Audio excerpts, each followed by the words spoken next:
Fala, meus budocas, vocês estão trunks?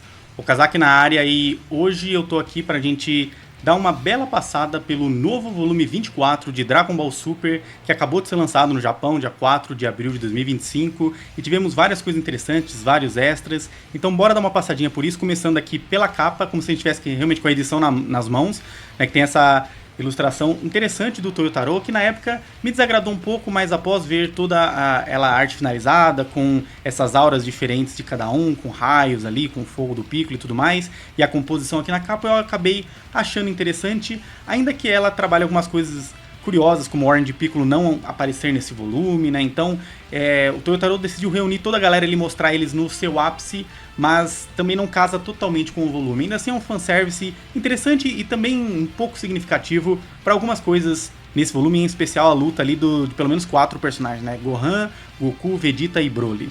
E aí, na contracapa, né, no verso do volume, ele decidiu colocar justamente o Black Frieza, que deixa a gente no hype de, será que ele tá querendo nos comunicar que, ó, essa é toda a galera em seu auge, e esse é o Frieza em seu auge, e a isso que Dragon Ball Super está arrumando, né? Interessante de pensar sobre isso, inclusive, ele reaproveitou esse chique que ele fez, né, que é esses desenhos autografados que ele fez lá pra Jump Festa 2025, no final agora de 2024, aí ele tinha nos mostrado já esse Freeza assim, bem detalhado, né, e agora mostrou de corpo inteiro, então foi bem interessante ele reusar isso e talvez tenha algum significado ali a mais, né, curioso de se pensar sobre isso. E aí, então, chegando na orelha do volume, a gente teve esse comentário do Toyotaro, que eu traduzi aqui. Quando o Toriyama Sensei me mostrava suas correções, não era bem um Dragon Ball tem que ser assim, e sim algo como mangás devem ser assim. Toriyama Sensei não era apenas o autor de Dragon Ball, ele era um mangaka de corpo e alma. Né? Como um colega mangaka que aprendeu muito com ele, eu gostaria de manter essa postura e continuar fazendo o meu melhor. Sempre legal ver a humildade do Toyotaro de reconhecer que Toriyama era e provavelmente sempre vai ser o mestre, o maior de todos, e também admitir o quão genial ele era, né, o quão mestre mesmo de um mangaka, né, superior ele era, o quanto que ele entendia sobre mangá, não só sobre Dragon Ball, né, e ele pretende seguir em frente com essa mentalidade, com tudo que ele aprendeu, fazendo o seu melhor, e também é outra coisa que nos dá uma dica de que ele pretende continuar com isso, que Dragon Ball Super ainda vai seguir em frente e ele vai tentar manter o legado com respeito, com carinho e com muito esforço, né? Interessante. E agora na segunda orelha do volume e também na lombada a gente teve o Shimureka, que é esse capanga do Moro que acabou sendo até morto por ele. O Toyotaro sempre escolhe alguém ali pra uma das orelhas do volume e também destaca alguém ali na lombada, e se fosse esse o último volume de todos os tempos de Dragon Ball Super, seria estranho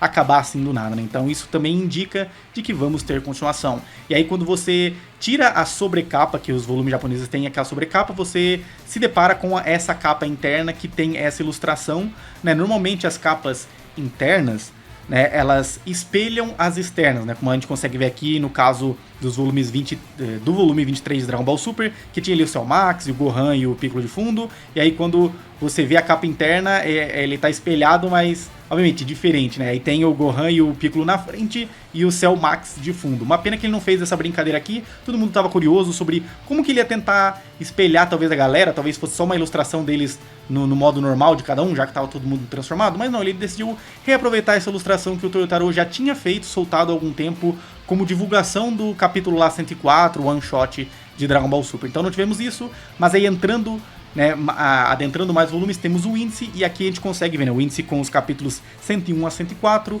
e mais deuses que o Toyotaro continua fazendo isso, né, de colocar sempre deuses ali no índice, e agora foi Dendê, Senhor Popo e Mestre Karin, os deuses atuais da Terra, né, as divindades da Terra, e curiosamente ele colocou ali o Senhor Popo, tirando o seu turbante, nos mostrando os chifres de Oni que ele tem, que foi algo revelado em Dragon Ball Daima, né? Então de certa forma tá aí já uma pequena conexão do Daima com o mangá de Dragon Ball Super. É curioso de pensar sobre isso. E é sempre legal ver como o Toyotaro ele aproveita qualquer detalhezinho ali pra já incluir, pra já mostrar pra galera, seja fanservice ou seja por ter um maior significado. Então eu achei bem interessante isso. E aí, quando lemos todos os capítulos, a galera tá ligada que compra até os volumes aqui na versão nacional, sabe que na transição dos capítulos sempre temos uma página inteira com alguma ilustraçãozinha que o Toyotaro faz especificamente para esses volumes. E aqui do 101 para o 102 temos a Videl cozinhando e mostra ali o momento em que o Goku, né, no final do capítulo 101, ele chega ali, manda um oi ali pro Gohan, né, então é exatamente esse momento. Só que a ideia aqui foi que ela estava cozinhando enquanto ouvia a música e por isso ela não ouviu todo o barulho lá fora, o tiro do Carmine, né, o pessoal conversando, o Gohan ficando bravo e tudo. Então acho que foi uma boa desculpinha para ela não ter se ligado, porque seria estranho, né, eles fazendo maior furdúncio ali, ela não se ligou disso. E aí indo pro capítulo 102, simplesmente do 102 pro 103, vemos ali o peixe oráculo, né, eu até traduzi isso, eu não consigo mais nem tirar uma soneca, ele reclamando porque lá no planeta do Beerus eles estão fazendo muito barulho, a galera sempre lutando, falando alto e tudo mais, e ele não consegue nem mais dormir. E aí do 103 para o 104, né, tivemos essa bela ilustração que nos mostra outro ângulo da professora da Pan dando o seu aceno ali de tchau pro Piccolo, né, no final lá do capítulo 103, que foi inclusive a última participação do Toriyama, ele que deu a ideia de, em vez de todo mundo só partir numa boa, o Piccolo ser o cara ali que vai dar uma cena ali de tchau, né, pra professora, e aí a gente via ela também acenando ali ao fundo, e agora a gente consegue ver de uma outra perspectiva, muito bonito, dá uma espécie de continuidade pra aquela página, e que foi, lembrando, né, a última ideia do Toriyama ali, a última correção dele pro Toyotaro, então é extremamente significativo, foi bem bonito ver uma continuação disso nesse momento. E aí, no 104 já não tem nada, né? Não tem mais transição, só tem essas três. Mas outra coisa que vale destacar é como o Toyotaro fez algumas mudanças curiosas, né? Redesenhou certas páginas, consertou algumas coisas. Como aqui a gente consegue ver esse desenho bem enrijecido e o Gohan Beast sem as íris dentro da pupila, né? Como ele deu uma consertada nisso, mudou o cabelo, deixou mais volumoso, aplicou mais sombra ali na roupa para destacar a pele branca dele com a roupa mais escura. Então eu achei que todas as mudanças aqui ficaram excelentes. Uma lá era de 2024, agora de 2025, ele teve mais tempo para corrigir isso, mexeu na musculatura até que faz mais sentido, então achei que no geral ficou bem melhor aqui. Também tem essa cena destaca um pouco melhor o caso lá das pupilas, que estava faltando no capítulo original. A galera chegou até a teorizar, nossa, será que é porque ele controlou melhor o Beast, não sei o que. No fim das contas era um errinho normal, e aqui o Toyotaro até acrescentou mais esses raios em volta do Gohan, que na forma Beast denota como ele tá muito mais selvagem, usando muito mais o seu poder, né, através da fúria, mas uma fúria controlada. Então tava faltando isso ali, foi legal que ele fez essas correçõezinhas. Então só para destacar isso, que também tivemos isso como algo extra. Tem mais ali, mas mostrar só essas duas dá para entender. E aí passamos então para mais conteúdo extra, que é, no caso, a revelação de que o design desse carro aéreo lá da farmacêutica Red foi... o design dele foi criado pelo Toriyama, e como a gente consegue ver, né, ele sempre é bastante detalhista, dá pra ver como ele mostra em vários ângulos, como que funciona a parte interna até do veículo.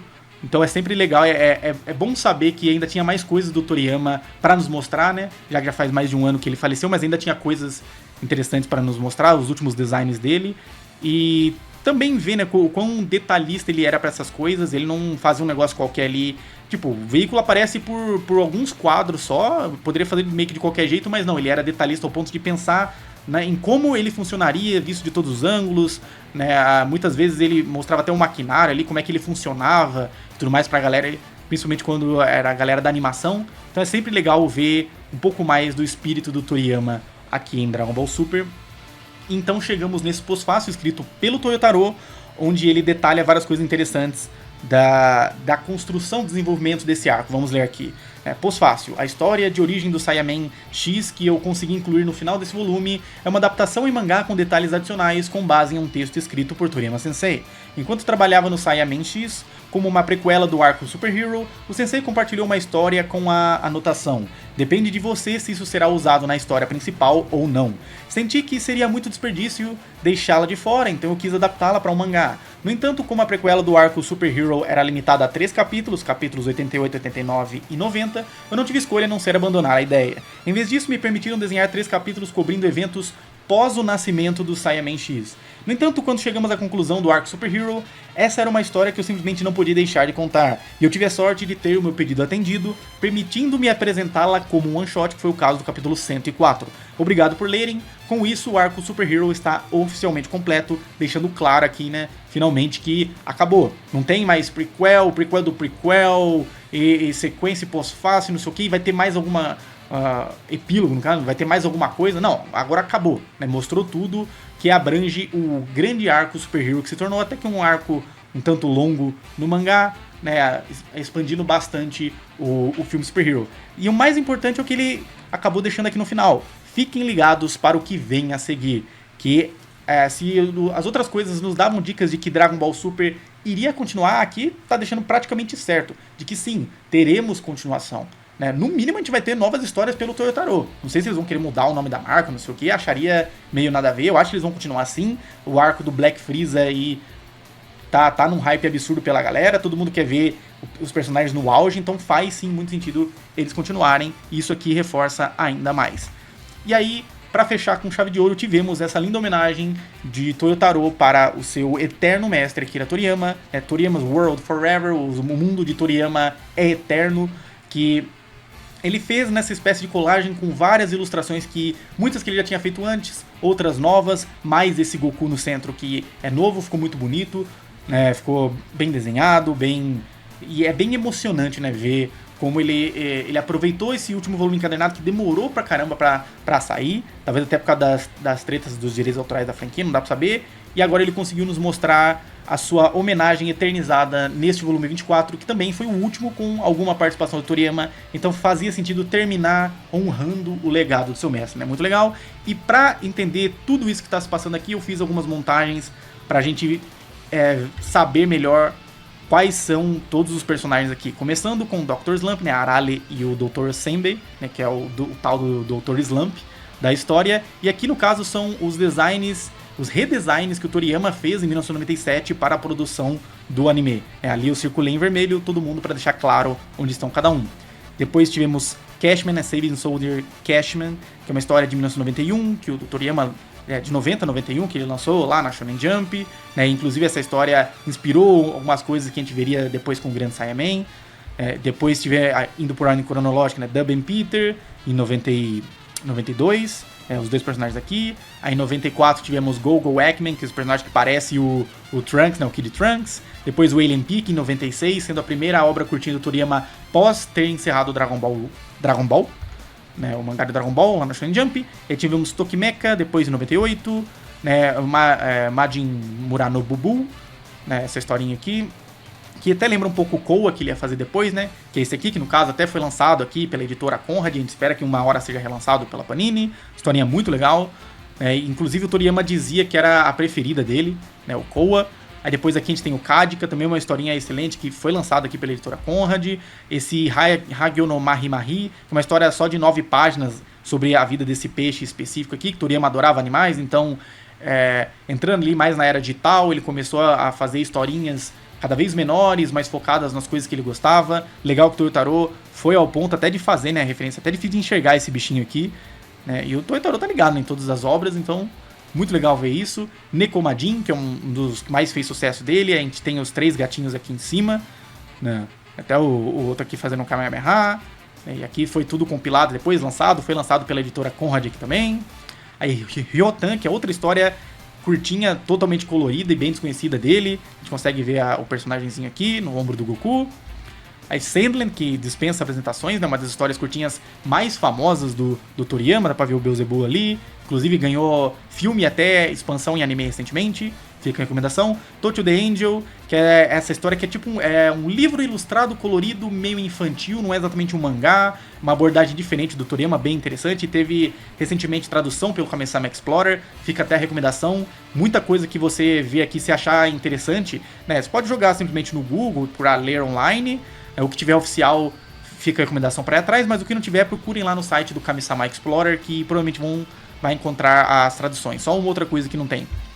Depois E aí, né, passou-se muitos anos, ele fez Cross Epoch lá com o Eiichiro Oda, do One Piece, fez umas coisinhas aqui e ali, mas no geral ele não tava fazendo exatamente histórias novas. Até que ele fez esse Kintoki, que é uma historinha bem interessante, que esse personagem que lembra até um pouco o Granola, né, dá pra ver o personagem aqui em cima. Foi uma das últimas, sendo que na verdade a última serialização semanal na Weekly Shonen Jump, né, que o Toriyama fez foi o Jaco, o Patrulheiro Galáctico, que depois até teve toda uma conexão com Dragon Ball e a galera conhece ele mais por isso, né? Mas ele rendeu um voluminho, 13 capítulos, historinha muito legal, espero que um dia ainda seja adaptado em anime, a historinha do Jaco é bem bacana.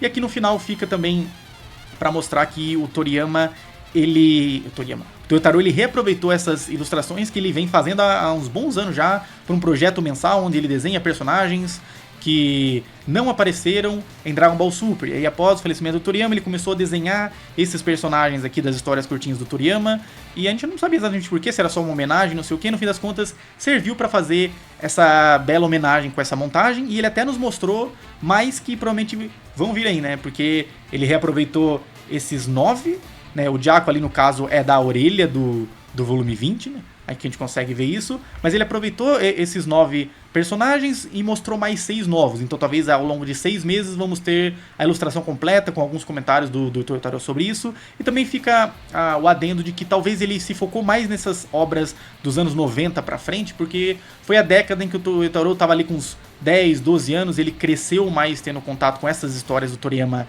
né, de 90 pra frente, talvez por isso ele decidiu homenagear as obras que foram mais importantes para ele. Então é interessante, porque no final das contas, como eu destaquei aqui nessa imagem também, todas essas outras obras no repertório do Toriyama não foram homenageadas, né, pelo Toyotaro. Talvez seja no futuro, mas por enquanto não foram. São obras mais antigas ali, dos anos 80, até chegar mais ou menos nos anos 90 ali com Rocky e Wolf.